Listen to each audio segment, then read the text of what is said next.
Viewers welcome back on program. So viewers हुण आपां गलबात करन जा रहे हैं कि पिछले दिनी United state commission on international religious freedom ने अपनी रिपोर्ट विच भारत नूं मजहबी आज़ादी अते ह्यूमन राइट्स वायलेट करन लई जिम्मेवार दसदिआं कंट्री ऑफ कंसर्न ऐलानिया सी।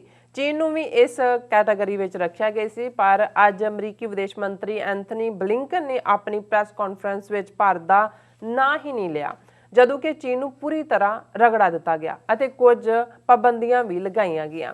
ਇਹ ਡਬਲ ਸਟੈਂਡਰਡ ਕਿਉਂ ਹੈ, ਇਸ ਬਾਰੇ ਆਪਾਂ ਵਿਚਾਰ ਚਰਚਾ ਕਰਨ ਜਾ ਰਹੇ ਹਾਂ। ਸੋ ਅਸੀਂ ਚਾਹਾਂਗੇ ਕਿ ਤੁਸੀਂ ਨਾਲ ਇਸੇ ਤਰ੍ਹਾਂ ਜੁੜੇ ਰਹਿਣਾ। ਦੇਖਣ ਸੁਣਨੀ ਲਿਖਣ ਲਈ ਤੁਹਾਡਾ ਸਭ ਦਾ ਬਹੁਤ ਬਹੁਤ ਸ਼ੁਕਰੀਆ ਜੀ। ਡਾਕਟਰ ਸਾਹਿਬ ਕੀ ਕਹਿਣਾ ਚਾਹੋਗੇ? देखो, एक जो असी ग्रो हो रहे सी है तो पता नहीं कि शेयर है, पर एक टू लाइनर है कि भी दो रंगी छोड़ कर यक रंग हो जा, सरासर मोम हो या संग हो जा। कि आ दो रंगी छड्डो, जां मोम हो जाओ ते संग पत्थर नूं कहंदे ने कि जां पत्थर बनो ते जां मोम बनो। हुण जदों असीं ਜ਼ਾਹਰ ਹੈ कि अमरीका ਨੂੰ ਇੱਕ ਇਹਦੇ ਬਾਵਜੂਦ ਕਿ ਪਿਛਲੇ ਕੁਛ ਵਰਿਆਂ 'ਚ ਇੱਥੋਂ ਦੀ ਫਿਜ਼ਾ ਦੇ ਵਿੱਚ ਵੀ ਕੀ ਤਬਦੀਲੀ ਹੋਈ, ਜਾਂ ਟਰੰਪ ਐਡਮਿਨਿਸਟ੍ਰੇਸ਼ਨ ਔਰ ਉਸ ਤੋਂ ਪਹਿਲਾਂ ਕੈਂਪੇਨਸ ਨਫ਼ਰਤ ਨਸਲ ਦਾ ਦੁਬਾਰਾ ਉਭਾਰ ਔਰ ਹੇਟ ਕ੍ਰਾਈਮਸ, ਇਹ ਇੱਕ ਆਪਣੀ ਥਾਂ। ਫਿਰ ਵੀ ਅਮਰੀਕਾ ਦੇ ਵਿੱਚ ਵਾਸਟ ਮੈਜੋਰਿਟੀ ਨੇ ਜੇ ਬਾਈਡਨ ਨੂੰ ਤਾਕਤ ਦਿੱਤੀ, ਪਾਵਰ ਦੇ ਵਿੱਚ ਲਿਆਂਦਾ, ਤੇ ਜ਼ਾਹਰ ਹੈ ਕਿ ਇਹ ਜਿੱਤ ਹੋਈ ਹੈ ਉਹਨਾਂ ਵੈਲਿਊਜ਼ ਦੀ ਜਿਹੜੀਆਂ ਸੈਕੂਲਰਿਜ਼ਮ 'ਚ ਯਕੀਨ ਰੱਖਦੀਆਂ, ਜਿਹੜੀਆਂ ਨਸਲਵਾਦ 'ਚ ਯਕੀਨ ਨਹੀਂ ਰੱਖਦੀਆਂ।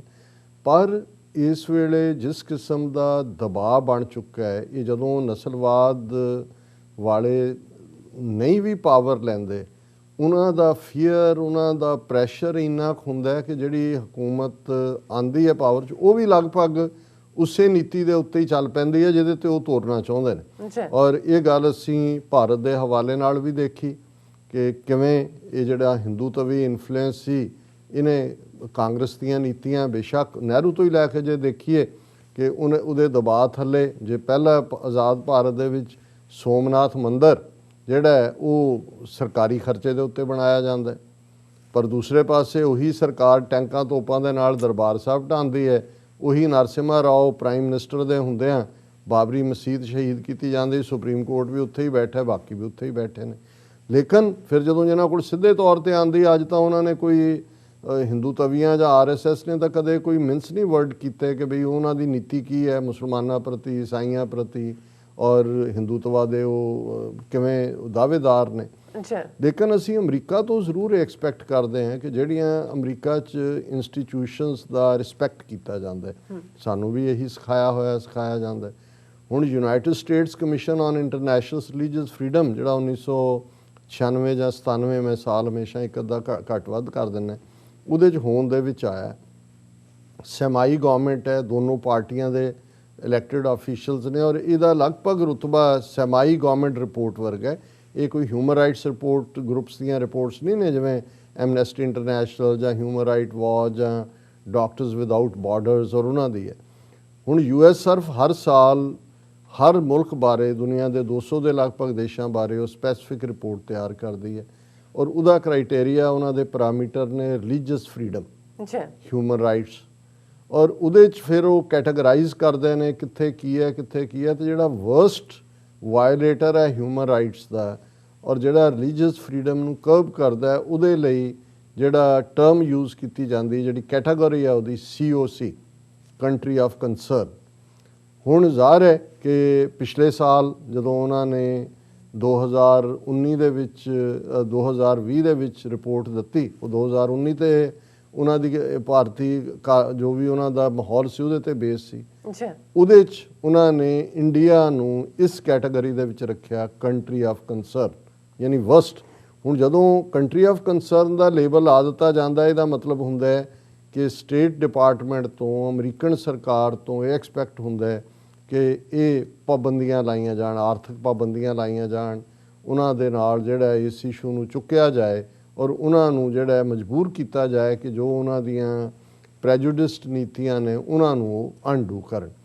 ਪਰ ਟਰੰਪ ਨੇ, ਕਿਉਂਕਿ ਟਰੰਪ ਮੋਦੀ ਦਾ ਫਰੈਂਡ, ਮੋਦੀ ਉਹਦਾ ਫਰੈਂਡ, ਉਹਨੂੰ ਜਿਹੜਾ ਕੱਢ ਦਿੱਤਾ ਉਸ ਕੈਟਾਗਰੀ 'ਚੋਂ।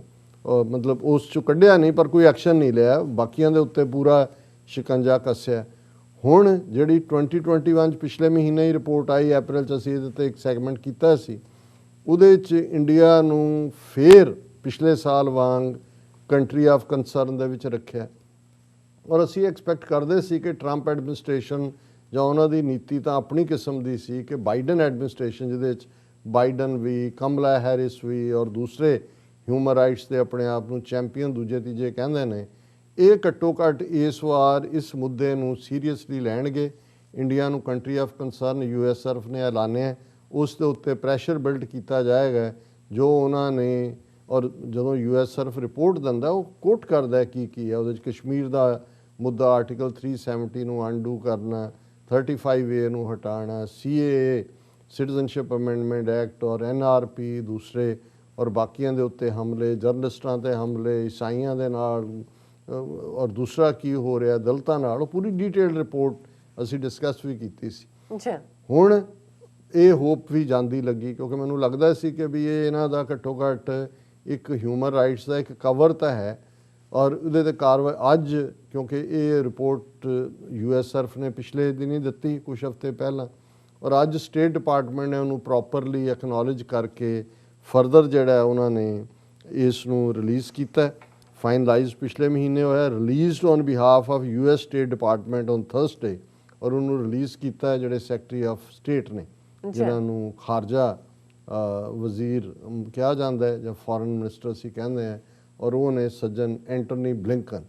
ਹੁਣ ਐਂਟਨੀ ਬਲਿੰਕਨ ਨੇ, ਕਿਉਂਕਿ ਇਸ ਰਿਪੋਰਟ 'ਚ ਜਿੱਥੇ ਕੰਟਰੀ ਆਫ ਕੰਸਰਨ ਇੰਡੀਆ ਨੂੰ ਬਣਾਇਆ, ਉੱਥੇ ਚਾਈਨਾ ਨੂੰ ਵੀ ਬਣਾਇਆ, ਔਰ ਦੂਸਰੇ ਇਸਲਾਮਿਕ ਮੁਲਕਾਂ ਦੇ ਵਿੱਚ ਵੀ ਜਿਹੜੇ ਨੇ ਉਹਨਾਂ 'ਚ ਸਾਊਦੀ ਅਰੇਬੀਆ ਵੀ ਹੈ ਮੈਂਸ਼ਨ, ਨਾਈਜੀਰੀਆ ਵੀ ਹੈ। ਪਰ ਇਹਨਾਂ ਨੇ ਇਸ ਤੋਂ ਅੰਦਾਜ਼ਾ ਹੁੰਦਾ ਹੈ ਵੀ ਚੀਨ ਦੇ ਖਿਲਾਫ ਤੋਂ ਕਾਰਵਾਈ ਉਹਨਾਂ ਨੇ ਅੱਜ ਵੀ ਨਾਲ ਕਰਤੀ, ਲੇਕਿਨ ਈਵਨ ਆਪਣੀ ਬਰੀਫਿੰਗ ਦੇ ਵਿੱਚ ਵੀ ਜਿਹੜੇ ਸੈਕਟਰੀ ਆਫ ਸਟੇਟ ਨੇ ਐਂਟਨੀ ਬਲਿੰਕਨ, ਉਹਨਾਂ ਨੇ ਇੰਡੀਆ ਦਾ ਮੈਂਸ਼ਨ ਹੀ ਨਹੀਂ ਕੀਤਾ, ਸਕਿਪ ਹੀ ਕਰਤਾ। ਔਰ ਇਹਨਾਂ ਦੇ ਆਪਣੇ ਮੀਡੀਆ ਦੀ ਰਿਪੋਰਟ ਹੈ, USRF report, Blinken skips India mention, sanctions Chinese official ਔਰ Biden administration unlikely to accept USRF's proposal about India. So ਜਦੋਂ ਇਹਨੇ ਹੀ ਆਪਣੇ ਬਰੀਫਿੰਗ 'ਚ ਸਕਿਪ ਕਰਤਾ ਹੈ, ਇਹਦਾ ਮਤਲਬ ਇਹ ਹੈ ਵੀ ਇਹਨਾਂ ਨੇ ਵੀ ਇੰਡੀਆ ਨੂੰ ਉਵੇਂ ਹੀ ਆਫ ਦਾ ਹੁੱਕ ਕਰਨਾ ਹੈ ਬਾਈਡਨ ਐਡਮਿਨਿਸਟ੍ਰੇਸ਼ਨ ਨੇ, ਜਿਵੇਂ ਟਰੰਪ ਐਡਮਿਨਿਸਟ੍ਰੇਸ਼ਨ ਨੇ ਕੀਤਾ ਸੀ। ਔਰ ਚਾਈਨਾ ਦੇ ਹਵਾਲੇ ਨਾਲ ਤਾਂ ਬੜਾ ਜਿਹੜਾ ਸਖਤ ਲਾਈਨ ਬਲਿੰਕਨ ਨੇ ਇਹ ਕਹੀ ਕਿ ਚਾਈਨਾ, ਔਰ ਈਰਾਨ ਦੇ ਹਵਾਲੇ ਨਾਲ ਵੀ ਕਿ Iran continues to intimidate, harass, arrest members of minority faith groups.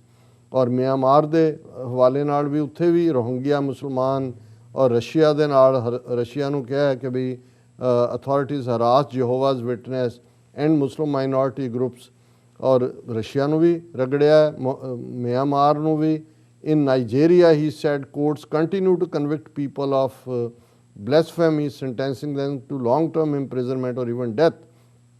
ਫਿਰ ਸਾਊਦੀ ਅਰੇਬੀਆ ਬਾਰੇ ਵੀ ਕਿਹਾ ਜੀ ਕਿ ਉੱਥੇ 1 ਮਿਲੀਅਨ ਕ੍ਰਿਸਚਨ ਰਹਿੰਦੇ ਨੇ, ਪਰ ਉੱਥੇ ਕੋਈ ਚਰਚ ਨਹੀਂ ਹੈ ਕਿਉਂਕਿ ਉਹਦੇ ਉੱਤੇ ਚਰਚ ਬਣਾਉਣ ਦੀ ਇਜਾਜ਼ਤ ਨਹੀਂ ਹੈ। ਹੁਣ ਚਾਈਨਾ ਨੂੰ, ਖਾਸ ਤੋਂ China broadly criminalises religious expression and continues to commit crimes against humanity and genocide against Muslim, Uyghurs and members of other religious and ethnic minority groups।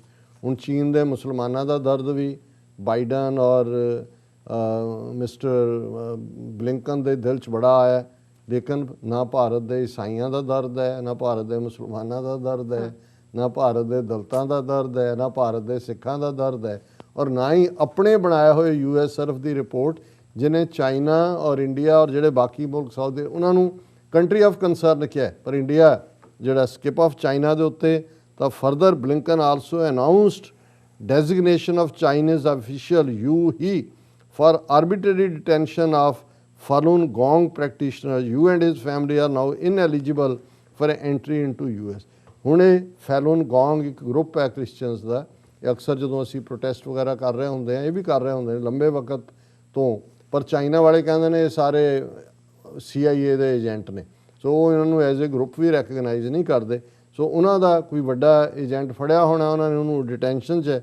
ਪਰ ਜਿਹੜਾ ਚਾਈਨੀਜ਼ ਆਫੀਸ਼ੀਅਲ ਨੂੰ ਅਮਰੀਕਾ ਨੇ ਇਸ ਦੇ ਲਈ ਪਾਬੰਦੀ ਲਾ ਦਿੱਤੀ ਕਿ ਜੀ ਤੁਸੀਂ ਜਿਹੜਾ ਹੈ ਉਹਨਾਂ ਨੂੰ ਅਲਾਓ ਨਹੀਂ ਕਰਦੇ ਫੈਲੂਨ ਗਰੁੱਪ ਨੂੰ ਕਿ ਉਹ ਆਪਣੀ ਪ੍ਰੈਕਟਿਸ ਕਰ ਸਕਣ।